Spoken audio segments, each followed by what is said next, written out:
All right, everybody, welcome to the Jag Connection here live from Jeffersons on a Monday night special playoff edition. I want to thank everybody for accommodating the Jag Connection to a Monday night after a flight snafu yesterday coming back from the Holy War BYU-Utah game. But everybody was able to change their schedules, and I want to thank Jeffersons for accommodating us. Coach, first playoff victory in Spain Park in 9 years. How did it feel?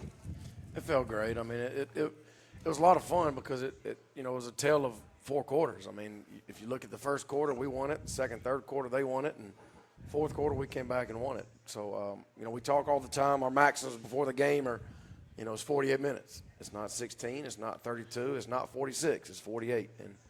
And, our kids, we started off okay. Defense gave up 5 consecutive scoring touchdown drives, which isn't ideal, but they did a really good job on offense. And But the defense made adjustments, and they ended the game with 3 straight 3-and-outs. So, our kids are resilient. I think it was the first time they've really had to dig deep emotionally, which was good to see. It was a heck of a ball game. 2 really good teams, and team out of Mobile, Coach Faulkner, he's been around a long time, and I knew they were going to be ready. It was going to be a dogfight, and it was. It was a well-coached team, like you said, and I thought both coaches, both staffs, McGill, Tulane, and Spain Park, had good game plans, executed them fairly well, but it came down to really 1 or 2 plays. But then I think really in the fourth quarter, and I know you talk to your team, and coaches say a lot of time, when you think you've given it all, you still got about 40% left to give, and you found out how to get that 40% out of your team in that fourth quarter, didn't you? Well, our kids have been there before where it's a close game in the fourth quarter. We get the ball back with 5 or 6 minutes, and we ended up kneeling the ball, and that's happened a few times this year. And I think a lot of that goes back into how we train. And, our kids are tough. They're resilient. They're used to doing hard things. And, when you get in those moments and you're used to doing hard things and you have a strong football team, that's how you put teams away. And our kids were able to do that.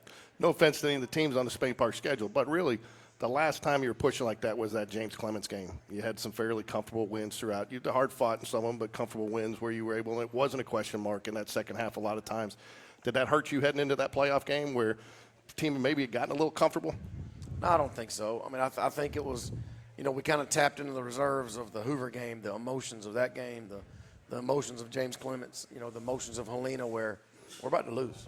If we don't change what we're doing or we don't make some stops, and like I told the defense, yes, they gave up 5 touchdown drives in a row, but at the same time, had they not stopped them from scoring, offense, even if offense scores, it wouldn't have mattered. And I think that moment where the kids realize, all right, we have to stop them, and then we get the ball. We have to go score. That was good to see our kids fight through that, because that's not easy to do. You'd mentioned their 5 straight scoring drives in a row, but after that they had 3 3-and-outs, which really turned the tone of that ball game. What made that change? They couldn't even pick up a first down those last 3 drives. I think the intensity. I think the defense just turned it up. They didn't do anything crazy, a lot of crazy adjustments, other than just playing hard and doing your job and being violent. I thought early they had our D-line, I think especially, guessing, because they did some different schemes run game-wise that were really good. But our inside guys did a really good job of being physical, but they were attacking our edges, and so I think early on it kind of knocked us on our heels a little bit, and it made our kids D-line and linebackers think too much. They didn't get a chance to attack, but once they settled down, and it took 5 scoring drives to settle down, but they did, and if they didn't settle down and play like they did, we wouldn't have won the game. And again, we go back to the scoring drives. It's one of those things we've talked about all season. You made them work for a lot of those drives. There weren't any really explosive plays in there. Right. They made them work. So, defense is doing its normal job. But, some of that comes – those 5 scoring drives weren't necessarily on the defense. That their offense was doing a good job executing their plan. Yeah, we've talked about it all year. Our defense has given up plenty of yards from the 25 to 25. But at some point in time, I've told the defense this over the year, at some point in time you're going to see a team that has a red zone plan like we do on offense. And they're good at it, and they execute in the red zone, and that's what happened. And they did some quarterback runs that the big old 6'4" quarterback that got moving downhill and just had us out of position a couple times. But they had a very good plan. They had a red zone plan. Once they got down there, they executed and they got points. And there's been many times this year that our defense has given up drives, but they get down the red zone and they get a turnover, or they hold them to a field goal, or something like that. But McGill did a really good job of getting down there and putting the ball in the end zone. We're going to be joined here in a little while by two players, Aiden Walker, defensive lineman, and Javon Taylor, left guard, who had a monster game the other night, Poland. So we're looking forward to having them on here in a few minutes. But defense also had to overcome some adversity before the game even started. Joe Cross was out for the game for an undisclosed injury, and Riley Harrelson had to step in. He did a nice job, but you also mixed a couple guys in there on defense to fill that role, and defense didn't really bat an eyelash. The next man up philosophy really came true there, didn't it? Sure they did. And I mean, not only did Riley step in and play safety, that moved Carter Holloway from his safety spot that he always plays to the other safety spot. So now you got two kids, who aren't normal guys at their spots that are playing. And credit to Coach Kimball and the defensive guys for getting those guys ready to play, and they did a really good job. But I think sometimes they were kind of hesitant. They were thinking they didn't want to be in the wrong spot. They didn't want to mess up. So they took advantage of it. Again, that's one of the things that's important to note. Riley Harrison, a guy maybe hadn't seen a ton of reps this year, seen some. You got to be ready no matter when your number's called, whether it's the second half of a game that you got a comfortable lead or somebody goes down early in the season or in the playoffs. I mean, you don't expect to see that happen in the playoffs, but you got to be ready. And the best thing about it, if you watch the game, you don't know that two secondary guys are in the wrong spot. Right.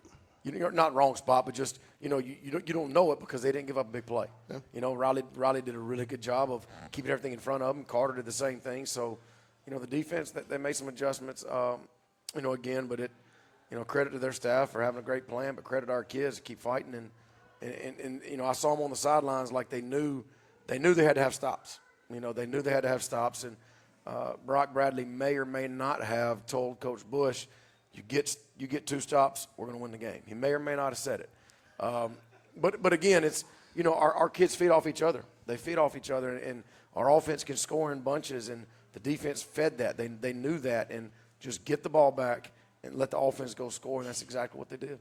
To your point, the only reason I knew that Joe Cross wasn't in the game is because it was mentioned on the broadcast at first. Yeah. So to your point, it was very seamless.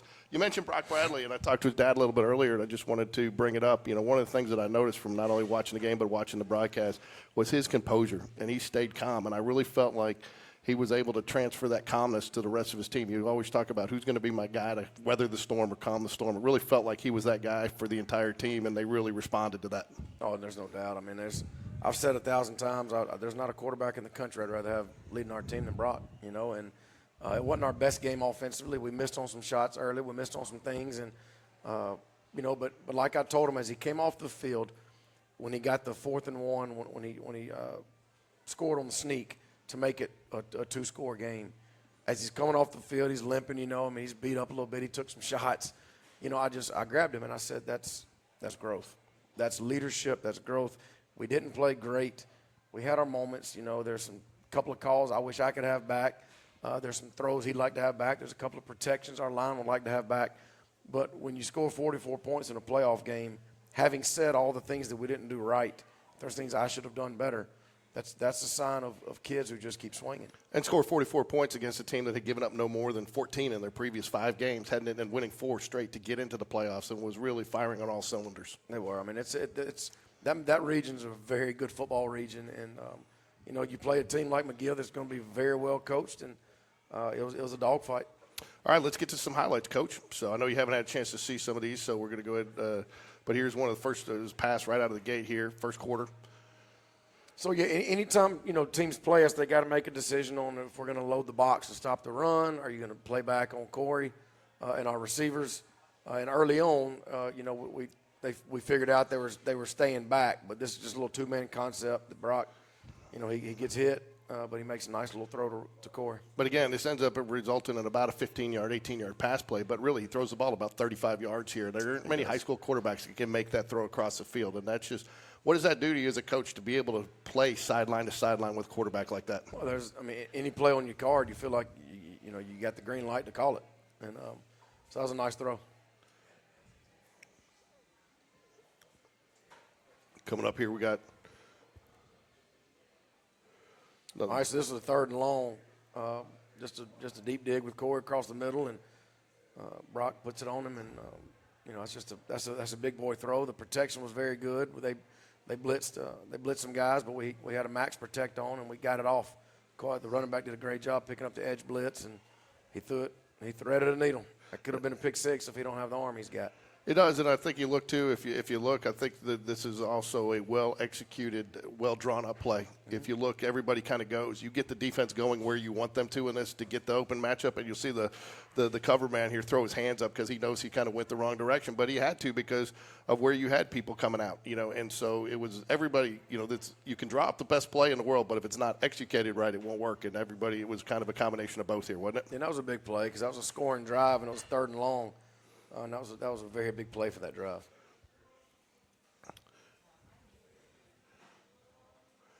We had Dakari Shanks on last week. I think that's Dakari right there. I mean, he fought for every yard he got in this game. And if you look here, there's not a huge hole there. I mean, you're in the playoffs. You're not going to see the big holes as you've seen in some of the previous weeks. But he finds that little hole and he pumps those legs through there and gets that score.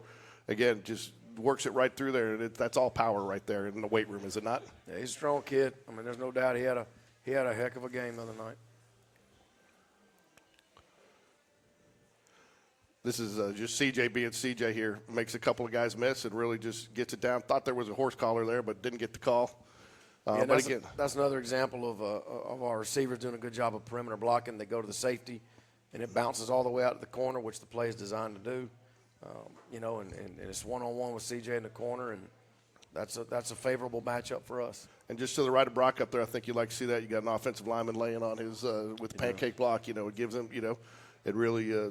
Even though it's not coming to his side, you like to see that effort. Oh, there's no doubt. I mean, when you have linemen screaming they want to run the same play, which we did, I think 7 plays in a row at that last drive. That's just a good thing. Another handoff here. He just gets up in the line, makes the guy miss. Linebacker comes up, and again, just. Tell me what you're thinking there as a coach. A lot of runners would go out of bounds, but CJ cuts it back in to get those 2 or 3 extra yards there. You got to love to see that fight in the playoffs. Well, if you see, they keep safeties deep over top of Corey, and we said if they kept safeties deep, if they keep safeties deep and we can't run the football, we're in trouble. Well, they kept safeties deep, and early on we had some success running the football, and later on it changed. They loaded the box. But it was a really good run. Like I said, the ball pops out to the corner, and that's a favorable matchup for us. Yeah, it's just a race to the sideline. He gets there, he gets those extra couple of yards, and then I think you could score a play after that here again. Yeah. Just a little sidestep there, runs it in, finds the hole that the offensive line gave him. We started in a different set. We kind of moved a little bit to kind of get them moving and get them thinking and maybe get them out of position a little bit, and then just, line did a really good job, and CJ has very good vision, and it's just a little subtle cut and get in the end zone.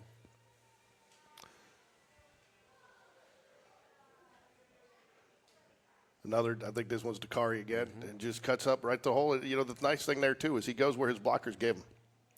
He follows his blockers, and where his blockers are, you can see where they get it sealed off here. And see, last week, our track wasn't correct last week. We messed up a lot in our track, so we worked on it this week with Coach Barry. He did a really good job of making sure they understood the concept of the different plays we have and run schemes and where they're looking to cut, and they did it really well. Elaborate on what when you say your track isn't right for the late person that doesn't understand where the ball's supposed to go. Sometimes our guys would run and go the wrong way against Gardendale and not go the correct way on how the play is designed. So they did a really good job of adjusting and fixing some errors we had from Gardendale week. And you see the receiver coming in here to make another key block on the linebacker there to get it, and the corner crashes down just a little bit too much, and it's just wide open space for Dakari. Now, he makes the wise move out there with 1-on-4 to go out of bounds there. Yeah, Dakari was tired.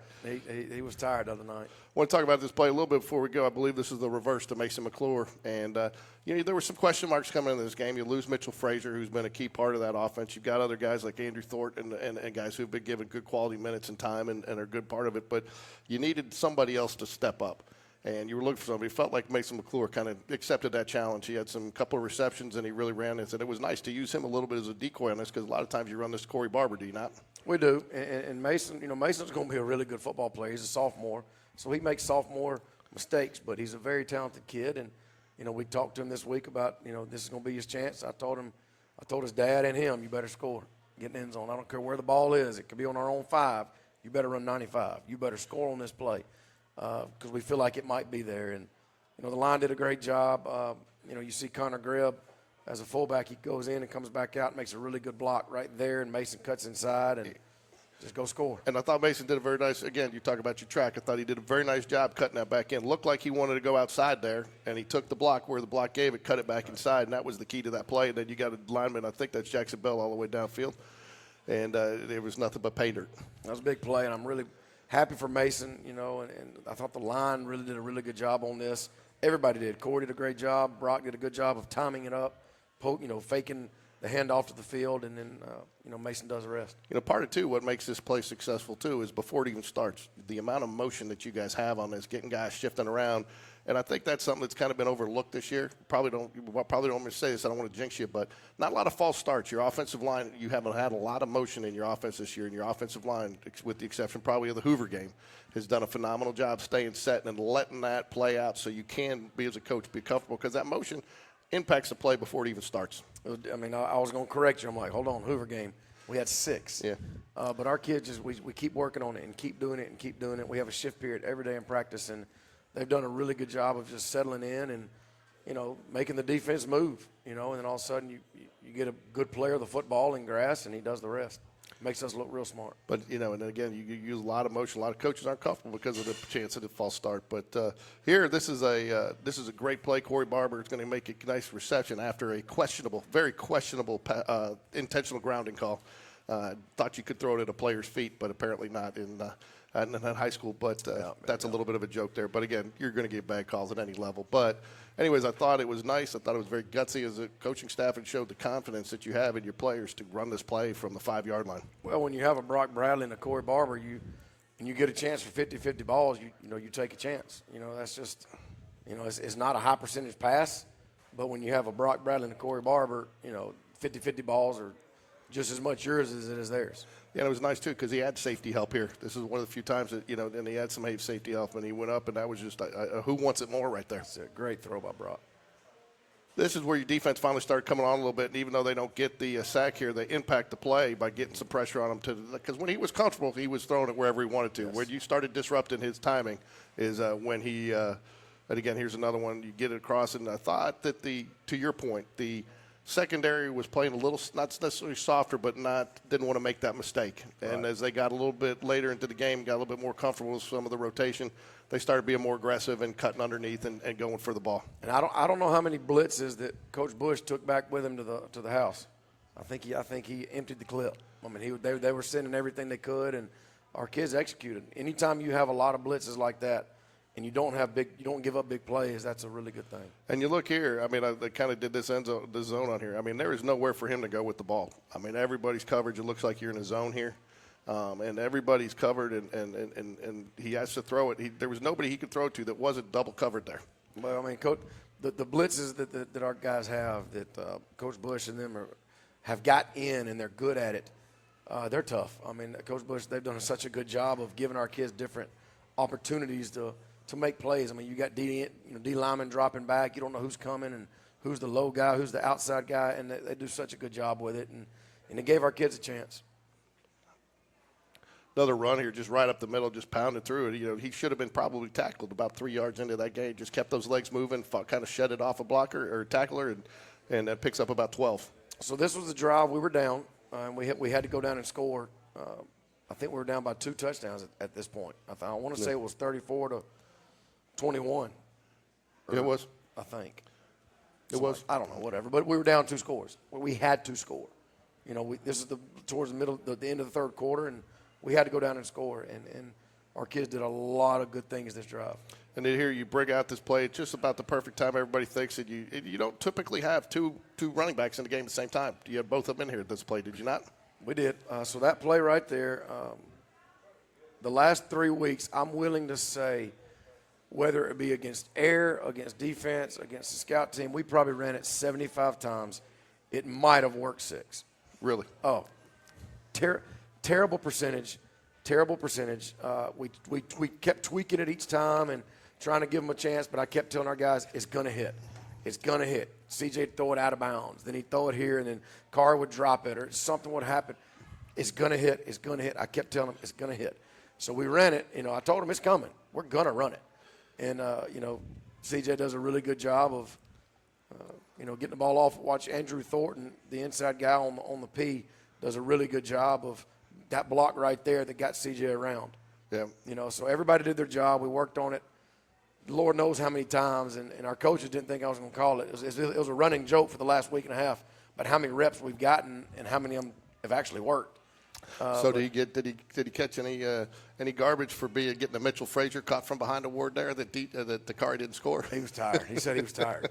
But look, it worked. He got us inside the 10, and we scored. So we got the much needed touchdown here again. No Defense is back on there, and I thought this was you look like you're sending the house here, and at the right time, and you confuse them just a little bit. And I thought E.J. Curley, who didn't get called a lot, but he played. You know, I think something they were keying on him a little bit, but he made this play right here, right when we needed it the most. EJ is always going to be around the ball.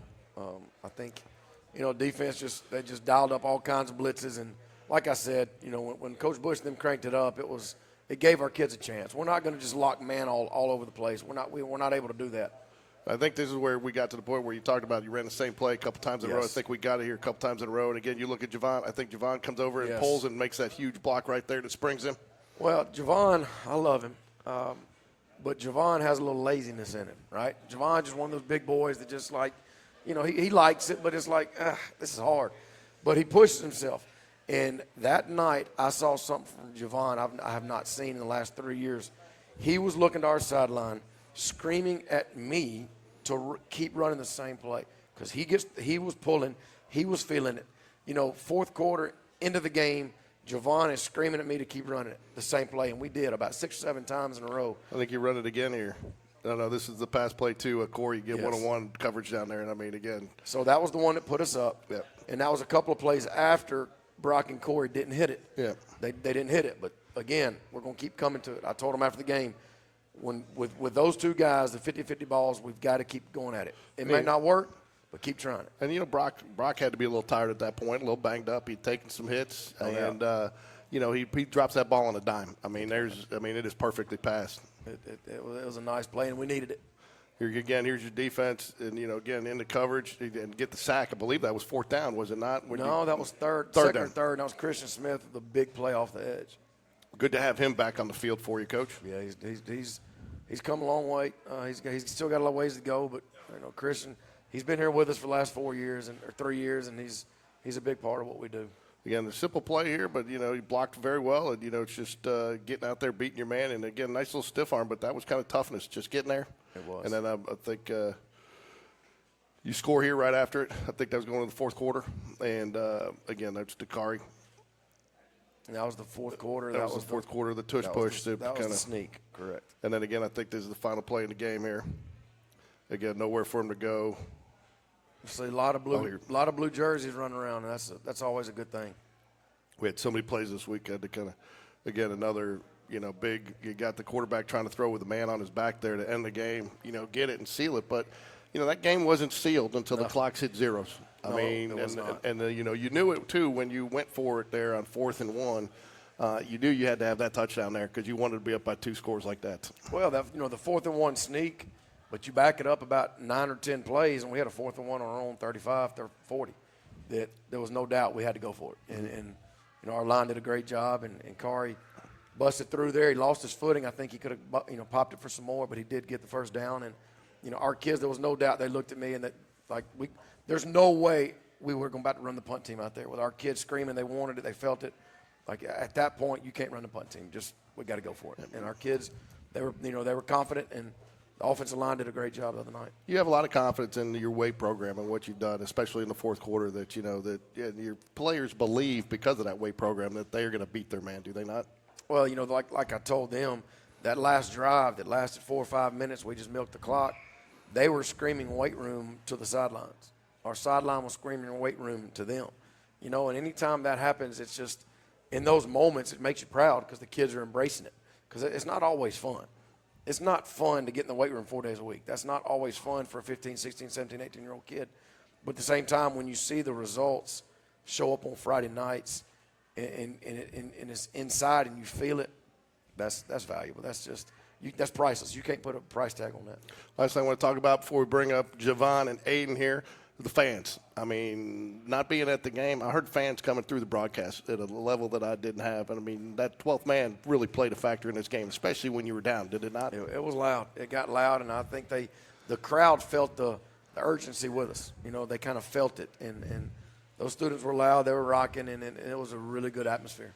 All right, Coach. Well, let's bring up the players. Let's bring up Javon Taylor and Aiden Walker, defensive and offensive linemen, respectively. Javon, what are you, a sophomore or senior? I know, I'm messing with you. Take a seat, boys.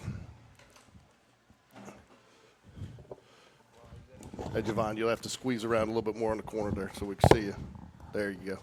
So I'll slide down a little bit here.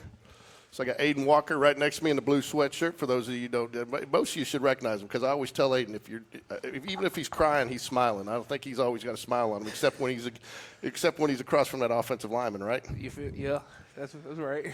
All right, and Javon, most people recognize the last name, but your father, Coach Taylor. So and you're one of 3 boys that played for your father, right? Hold on a second. Hold on. Now talk. Hold on. Talk now. Yes, sir. There we go. Didn't have him on. Sorry. So you're the oldest, or Yes, you're the oldest. So you got 2 more below you playing. So you got the bragging rights right now in the house, right? Yes, sir.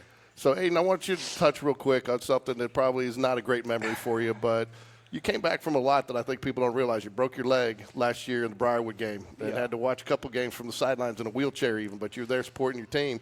But you had a long journey back to be playing like this. So talk to the folks a little bit about your journey and just what you went through to get back to be at this level. So when it first happened, it was kind of like a disbelief. A whole summer, whole spring, get through everything, fall camp. You're like, oh, you ready to play? And I know I was ready to play, but then that Briarwood game, a bad step on a double team, and it broke. So after that, I had coaches load on my phone, how you doing? So, had a great support system to get back. It was never I was never alone. Even when I felt alone, I was never alone. I always had somebody there to support me through all the doubts in my mind. And then once you got cleared, the first practice, it was just okay, I got to see I'm back, so I got to do my best now. I only have 1 more year. So, but you've had a great year this year. So, I mean, do you feel like maybe that injury has helped you have the success you've had this year because of how hard you had to fight to get back? And you had to earn your spot back. There was a guy that took your spot. Yeah. And you had to fight, and so you had to work extra hard to get that. And I know the coaches recognize it, your fellow players recognize it, respect it. So, I mean, does that extra fight kind of helped you be as successful as you have been this year? Yeah, I don't think without breaking my leg, I'd probably be the player I was this year without that. I think that did play a huge factor in being able to come back and being able to be with my teammates and be able to play with them. So, Javon, you're a coach's son, all right? But I also know you coached in the Powder Puff game this year. So did you get a little bit more respect of what he goes through when, maybe players aren't listening as much? And did you maybe get to walk a little bit in his shoes and see how it is to be a coach through that experience? I mean, a little bit, but I was just there for the ride. I was just on the sideline, just having fun. Having fun. So you played, not only do you play offensive line, but you also are on special teams as well, too. Yes, sir. And I know your dad coaches special teams, and I know that we had some special teams blunders at the beginning of the year. So did you catch it both at practice and at home? I didn't catch it much at home, more in the meeting room that Sunday after the Hoover game. So Did you? I heard a lot. You want to add to that, Aiden? I was in there. That's when I was on punt during the Hoover game. Once Henry went down, I went on punt. Man, I felt so bad for Javon. So, Javon, you caught all the grief for that? I did. He was offsides. He was offsides. Nah, no call. I see Coach V. That's almost as bad as putting your hands up. No hands up here. No hands up here. How is it playing for you? Now, dude, I did joke about you getting it home because I have interviewed your dad before, and I know your dad. He's coached my son. I'd let him coach any one of my kids. He's a good guy, a great football coach, but I also know he's a good father, and, talking to him, he tries to separate that. He tries to be a dad at home and a coach on the field. Yes, sir, talk for about sure. that a little bit. I mean, once me and my brothers get in the car, we don't talk football much unless obviously Ken, because that's his coach. But when we on the ride home, it's more just talk about how was your day, how was school. And then even in the mornings on the ride, we talk a little bit. We do a little devotional, I think, on the Bible app. We listen every morning, we talk about it, and then move on with our morning. And then, at home, chill, watch TV on the couch. Sometimes we play the game, but he don't want to play me, though. He played the Twins. He didn't want to play me yet. So. Oh, you got twin brothers. I didn't realize they were twins. Yeah, they twins. I call them, his nickname for me is My Three Sons. There's an old TV show, so I call them My Three Sons. And I'm a twin, too, so good for him. But Coach V said earlier that you came over and you were like running again. What did you see or what were you feeling in that game to have you that confidence to keep going, wanting to run that same play? They had that safety drop in the box, and it was I wouldn't. If I saw me in the hole, I wouldn't want that. So we kept running it, and it was working. It was working. So what's it meant to you guys? So this is your fourth season, obviously, playing. Previous 3, you don't make the playoffs. You know, a lot of guys have worked to get this team there, and I know you guys got a lot of respect for the seniors from last year and the year before. But what's it kind of meant and the feeling for this team to make the playoffs this year, Javon? It's amazing, man. I mean, I've been here since 2016, and we ain't been here since 2017. So I know I seen my dad, what he been through the last 7 years, and that just losing. So from last year to this year, it's crazy. Especially winning the playoff game with your dad. That's amazing, man. That's good. Yeah. So, Aiden, you know, I do joke around about you. You're always smiling, even if you're crying, because you got a good attitude. And you are a little bit of you know, you're carefree, you're a jokester, but you get on the field, man, your attitude changes a little bit. You're all business, and people don't like to see you coming. So how do you kind of turn that on and off? It's like it's like a switch, but like off the field, like I'm the happiest guy in the world. I don't really, you know, smiling, talk to everybody. But like on the field, you know, you can't always be friends with everybody. You got to turn on another mode to be able to play, especially at the region we're playing, at the level we're playing at.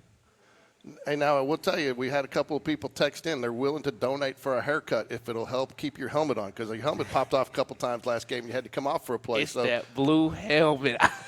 And my black helmet just never comes off. It's just the blue helmet. My black helmet stays on. My blue helmet, every time I get a tackle, it just pops off. I know you've been a captain several times this year, so talk about what that means to you as a player, because I know that's selected by your fellow players. And, you know, again, you've come back from the injury, but your players have a lot of respect. You've been a captain a couple times this season and represented your team. And what does that mean to you, and what does that mean to have that respect from your teammates? That means a lot, you know, to see how your teammates view you and to be able to – that they trust you to be out there and be able to be a captain. So it does mean a lot to me every time I'm out there. Javon, I know you've been a big part of that offensive line. You know, you've got Hudson Reed off to your left. You got Jackson Bell to your right. I mean, those guys are like 2 additional coaches out on the field there for you. So they help a lot. And I know they push you too some. And I know Coach V, I'm not going to say you're lazy, but he said, you know, sometimes you take it off a little bit. You know, you relax a player here too. But, I mean, those guys are pushing you every step, and what have they done to help your game?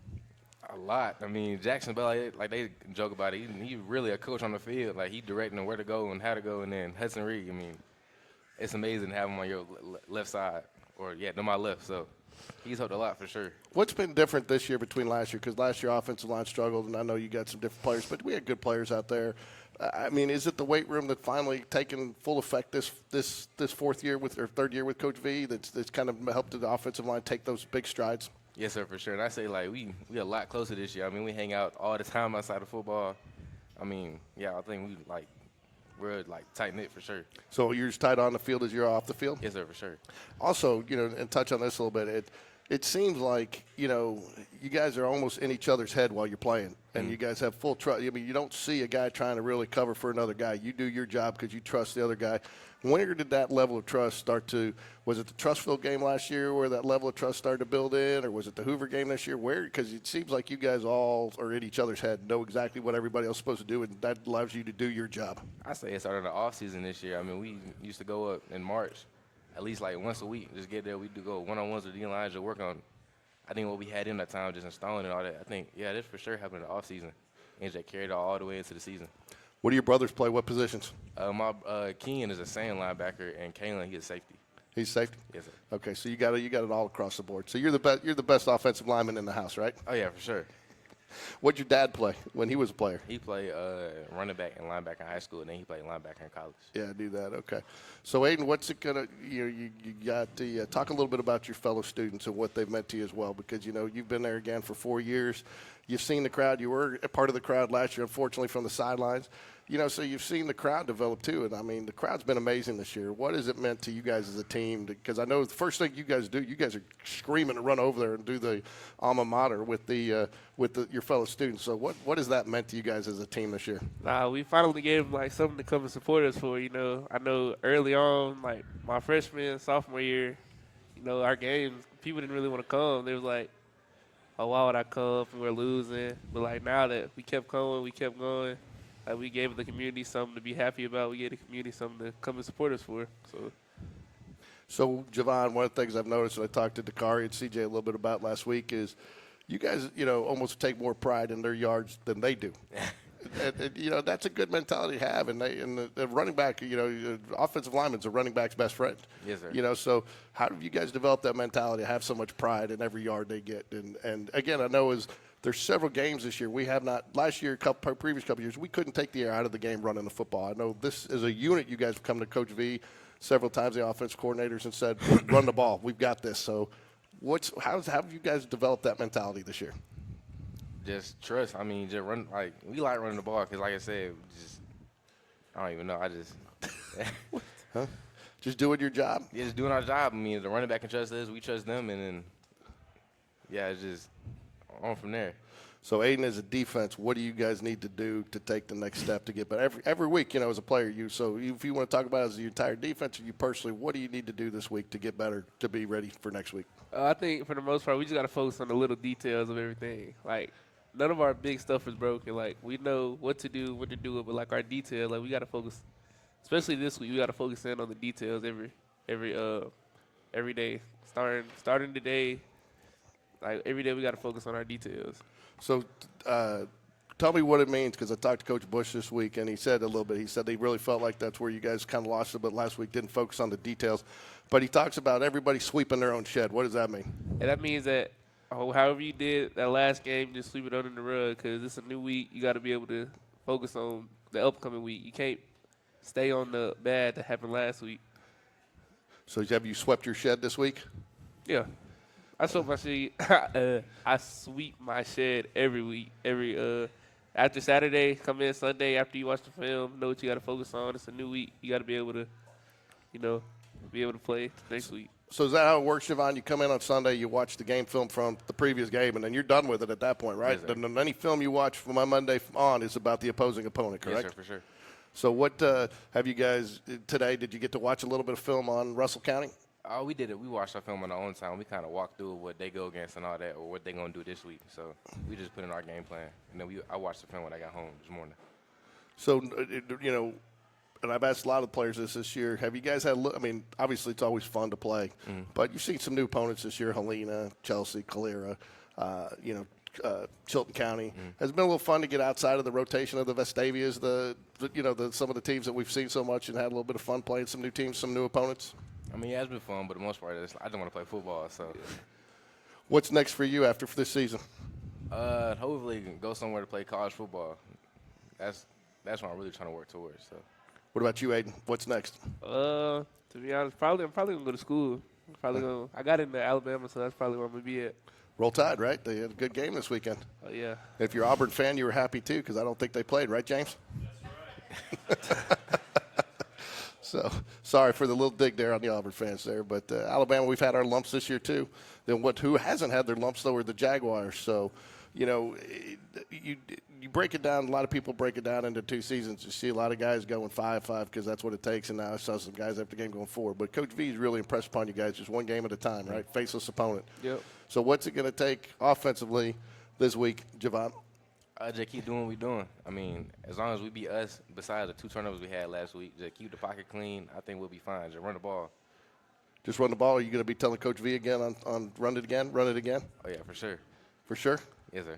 All right, guys. Well, I want to thank you for joining us. I want to wish you guys anything else you want to add before I get you off here? Shout out. Hey, look, tell me, have you been helping Mitchell Frazier out a little bit? I know you guys are tight. You did a Mondays with Mitch. I know he's hurting a little bit from his injury. You've been through it, so you guys been talking a little? Hey, even on that wheelchair, Mitch was coming up to defense talking about, so let's go, A. We got to get a stop. So, hey, shout out to Mitch. I will tell you, I was out of town. I was in BYU, in Utah, Salt Lake for the BYU-Utah game this weekend, and got to cover that a little bit. But it was fun, but I watched the broadcast live, and I saw Mitch on that little scooter more than I saw probably some of the coaches wheeling around talking to people. So, and I think you expect that out of him. Again, that's got to mean a lot to you guys as a player, that even though he's not on the field, he's just as invested in that game and helping out. And he's a big part of that win too, his leadership and his team, being a good teammate. Yep. makes you want to fight a little harder sometimes when you see a guy like that, doesn't it? Yes, sir. Yeah, is there? Javon, you want to give a shout-out to your brothers, your dad, or anything? Tell them, hey, Dad, I love you. I love you, Dad, but I know my aunties and my uncle watching for sure, so shout out to them. All right. Well, you guys have had a great season. We want it to continue. We want to wish you the best of luck against Russell County on Friday, and go Jags.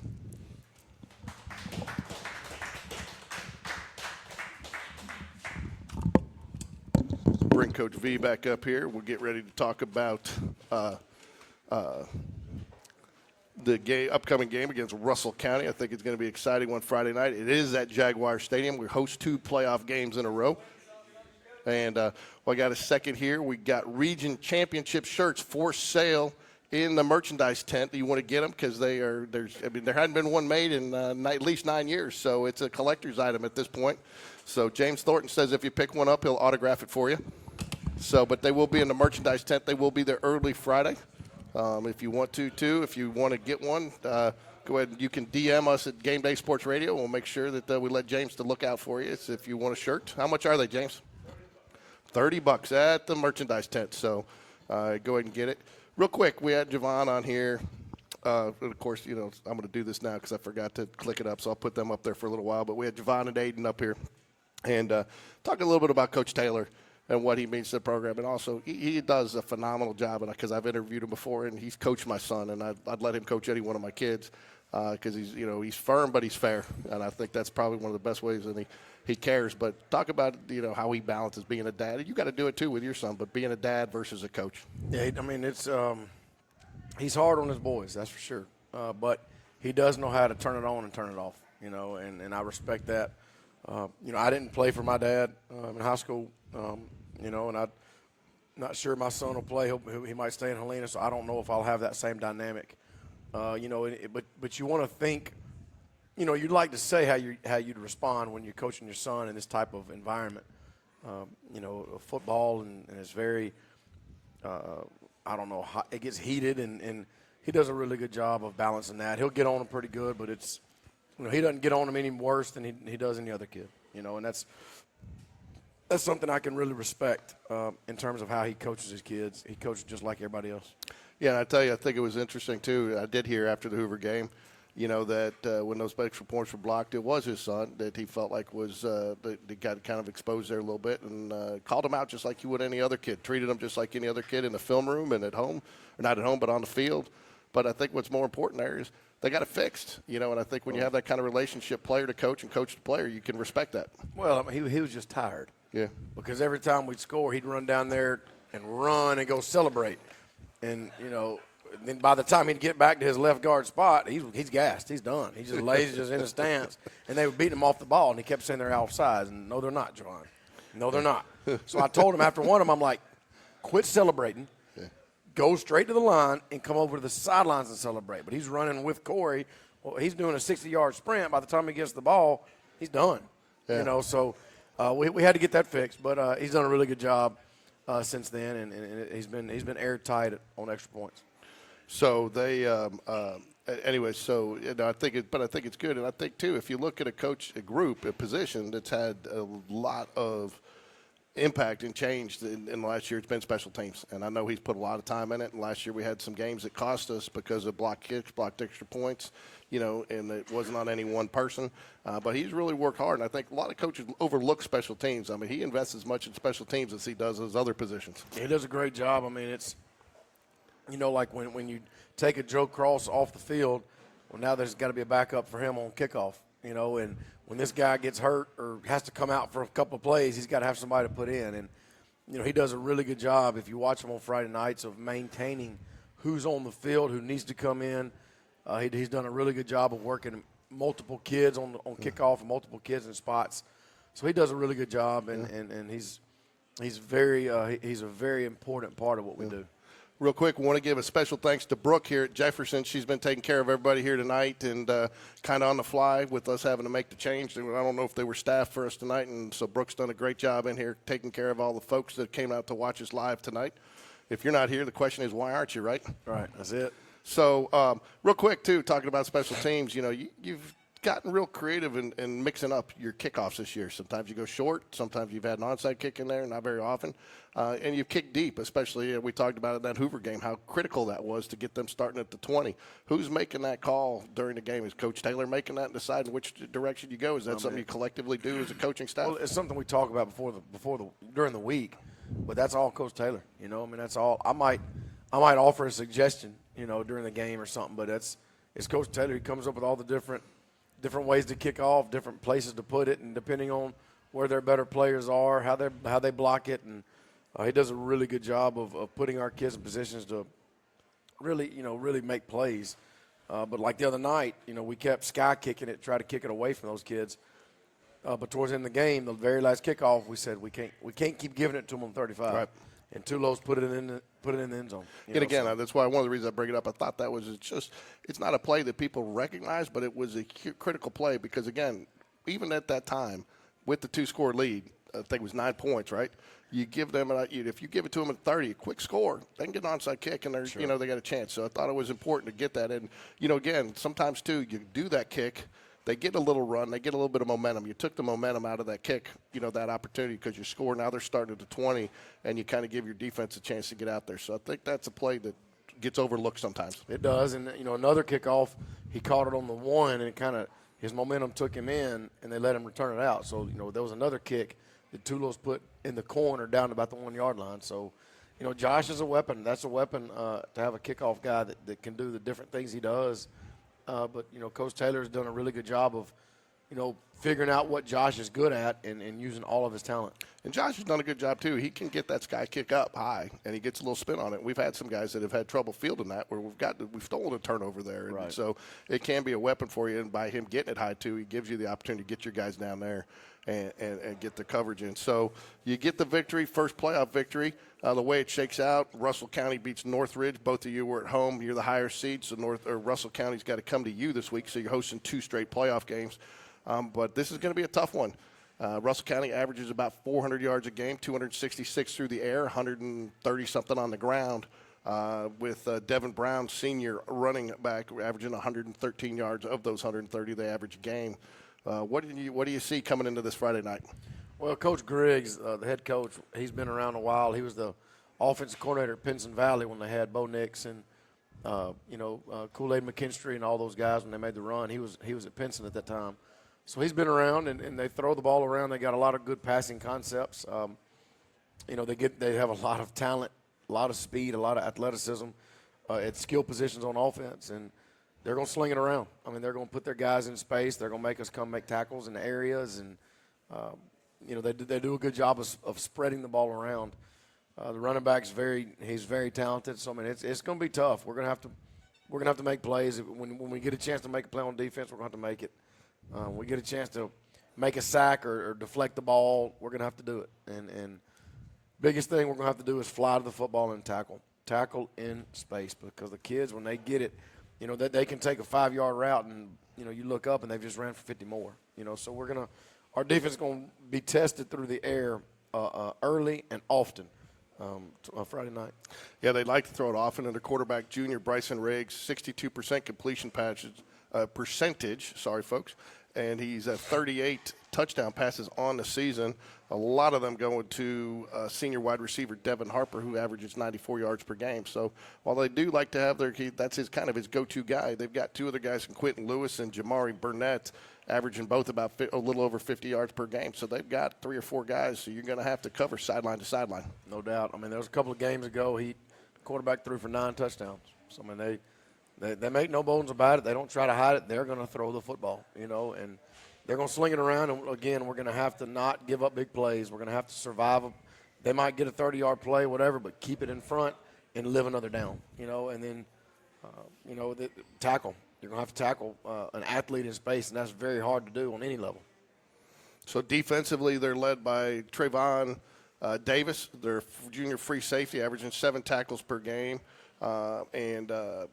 What do you got to do offensively? I'm sure it's going to be the same answer you give me every week. Keep doing what you're doing, rinse and repeat. But what do you got to do offensively to attack this defense? Yeah, I mean, we're going. We run the ball. I think you know that. But at the same time, I mean, we feel like we got some receivers that can do some things. So we're going to take what they give us, and there's going to come a point in time when, they're not going to want to give it to us. We're going to have to take it, and that's part of it. It might not be perfect. A couple times the other night, it wasn't the best call for what they were in, but our kids believed in it, and they were just tough, and there's going to come a point in time when you got to get 3 yards, and everybody knows you're going to run it. They might know where you run it. They might know what play's coming. We have to execute. They have a very athletic defensive line. They're big. They're strong. They can run. They run sideline to sideline. They're active. So it's going to be tough. They got a really good free safety, number 7, that covers a lot of ground in a hurry. So it's not going to be easy by any means. Those kids are going to come up here, and they're not going to be scared. They're going to come out here and just start swinging. So we're going to have to execute and maintain who we are through the ups and downs, and just understand that it's not going to be perfect. Every play's not going to work. Every defensive snap's not going to work. And just be who we are and understand that the better team's going to win by the end of the game, and it's a 48-minute game. Russell County is 9-2 on the season. They 9-2 on the season. They are they're going to be as formidable an opponent as you're going to face in the playoffs. I mean, this could easily be a semifinal or final game with the quality opponent you're facing. I think you're going to find that in every round, just like you did with Millgill Tulane. I mean, every team that you're going to face in this playoff is somebody that could win it. It is, and I think it's safe to say I believe that their offensive skill kids are going to be the best we've seen as a group since Hoover. And, I mean, we've seen some really good receivers. Helena had a good one. A couple of tall kids. Benjamin Russell obviously had an All-American type kid. So we've seen good players. But as a group, this is going to be the best offensive skill group we've seen since Hoover game. So it's going to be a challenge. Our kids are going to have to show up, and hopefully we can put them in the right spots. All right. What health-wise, how are you this week? We going to get anybody back? We lose anybody going to this game that you can talk about? Yeah, I mean, Joe Cross will be back, so it'll be good to have him back there. But it's just the natural bumps and bruises of going into the 12th game of the year. That's just nothing crazy, nothing, too bad. It's just bumps and bruises and trying to get our kids healthy and get them to Friday night. What explain to everybody, Russell County is up northeast corner of no, am I wrong? No, it's down south. It's close to Daggum, Georgia. It's past Auburn. It's close to Georgia. Okay. All right. So home game Friday night against Russell County, and Jaguars are going to be. You got to get those tickets at GoFan, even though you got Gridiron Pass or whatever. They don't work for the playoff games, correct? Right. And I know the parents. We've got a. So it was different last week because the Jag Walk was pitch black. It was dark. So we have a theme. They're trying to do like a glow in the dark Jag Walk. So I know they're trying to get the students to come out for the Jag Walk with glow sticks and all that. Just try to have a little fun with it and try to just give these kids a really exciting Jag Walk walking up that street. Because I've told them for years that there's going to come a point in time, even when we weren't real good and we were losing and we were struggling. I told them there was going to come a point in time when they walk up that street for Jag Walk, and it was going to be a big game, a big moment, a big environment, and hopefully Friday night that's what it'll be. Okay, Coach. Well, I think we'll wrap it up here tonight, just a little bit early, so everybody get home a little bit for. You got a tough week. You got a lot of practice, a lot of film to watch, and want to encourage everybody to come out Friday night and watch the Jaguars in their second home playoff game. And we're not going to talk about the next round until we clear the one in front of us, right? I'm worried about workouts tomorrow morning. I'm worried about our power clean, Max. That's all I'm worried about. Last thing I'll ask you is what are, we talk every week about the keys to victory on Friday night. What are the keys to preparation this week? What are we looking to do to prepare for this? Yeah, we told the kids this week, we told them Sunday in our meeting, on the year, our turnover margin has been really, really good. We've been plus 13 going into the other night. And the other night we were minus 2. And in the playoffs, you can't do that. You cannot do that. You can't put it on the ground. You can't throw it to them. And defense has to create takeaways. But I think you got to protect the ball Friday night. On third down, we got to get off the field because they'll go for it on fourth. They're not scared. They're not afraid to do that. So when we get a chance to make a tackle, make a play, defensively we have to do it.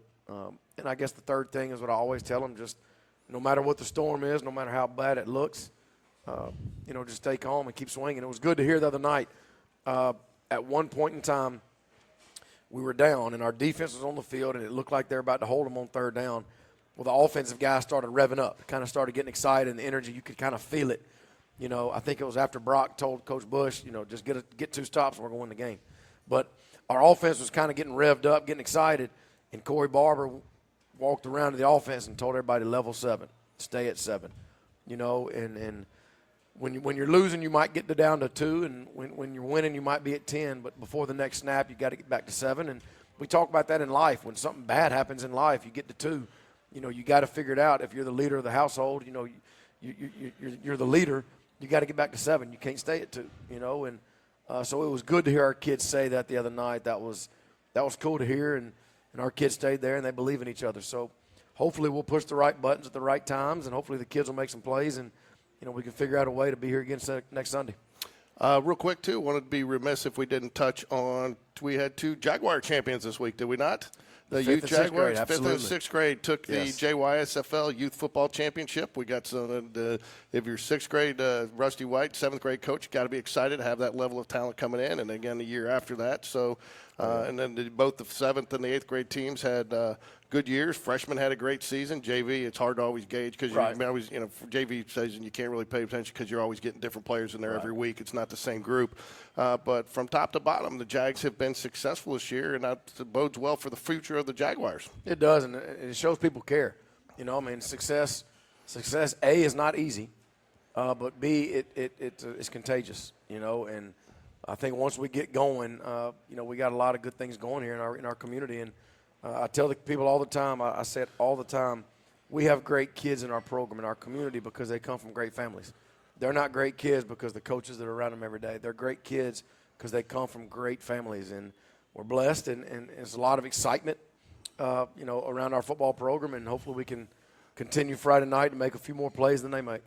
I tell you, I've already gotten told that I can't go out of town next year on Championship Saturday because some people, a lot of families, it's something I think that's been great about the Jag Connection this year, and we've been pleased to be a part of it, is to carry some of those games. And they had a lot of families abroad and afar that wanted to watch it, and we were unfortunately not able to do it this weekend. But it's nice to see that the concept of the Jag Connection this year is materializing, and I think what you wanted it to be not only is for the football team as a head coach, but for the Jaguar community. There's no doubt. I mean, I think it's going to grow.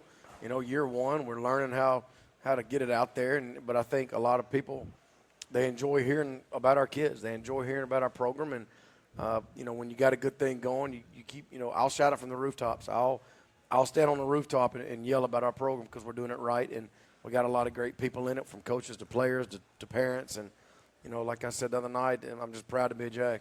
And, you know, not only that, you got the players, and the players are buying into what you're trying to do. I mean, these 2 kids did not have to come out here tonight. They could be sitting at home watching Monday Night Football.